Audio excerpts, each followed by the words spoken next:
Saya panas mendengar uang yang dibelanjakan oleh para pelancong Indonesia ke luar negeri dalam 1 tahun itu bisa mencapai 700 triliun rupiah nilainya, atau hampir setengah APBN. Ini perilaku elitis yang tidak sampai 3% populasi Indonesia. Sementara turis mancanegara kalau belanja di Indonesia di total tidak sampai 200 triliun setiap tahunnya. Tekor sebenarnya kalau apple to apple, namun yang penting ekonomi berputar. Sekarang dari sisi jumlah, ternyata jumlah orang yang datang ke Indonesia jauh lebih banyak dari jumlah pelancong Indonesia ke luar negeri. Tapi spendingnya banyakkan orang Indonesia di luar negeri. Orang Indonesia itu memang jago belanja. Kalau turis mancanegara ke Indonesia pulang bawa oleh-oleh gantungan kunci yang hanya puluhan ribu nilainya. Sementara turis Indonesia ke luar negeri pulang bawa tas Hermes, Louis Vuitton yang harganya ratusan juta. Sekarang kita harus turun tangan membantu pemerintah yang sudah bingung, nggak ngerti lagi mau bikin apa. Yang penting tahun 2024 tongkat estafet kekuasaan harus di lingkaran mereka agar abadi kekuasaannya. Sementara rakyat asal survive. Toh rakyat sudah pinter, otopilot semua cari makannya. Bagaimana membantunya? Nah, ini bedanya New Mind dengan oposisi pengkritik yang bisanya oposisi itu lihat kejelekan pemerintah, tetapi nggak tahu juga solusinya apa. Kalaupun ada solusinya,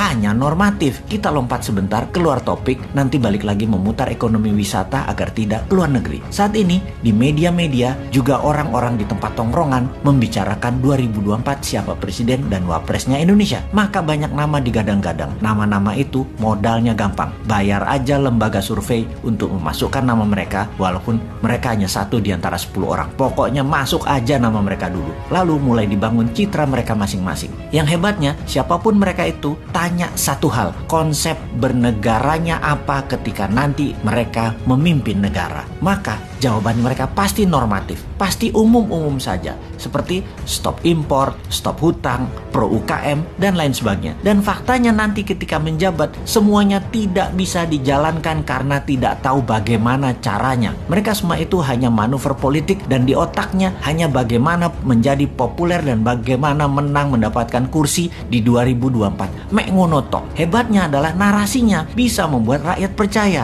Oh ya, ini bukan promosi Bosman yang ternyata sudah lengkap cara dan strategi bernegaranya. Bukan loh ya, Bosman bukan mau jadi presiden, Bosman mau jadi lord. Wis, jelas yo. Ini semua buat nyindirin positif. Kita nyindir incumbent, nyindir yang cari popularitas di tahun 2024 dan nyindir oposisi supaya semua punya konsep bernegara. Misalnya mereka mengatakan akan menghukum mati koruptor. Itu Bosman sudah usulkan. Cari lain lagi. Pajak diturunkan.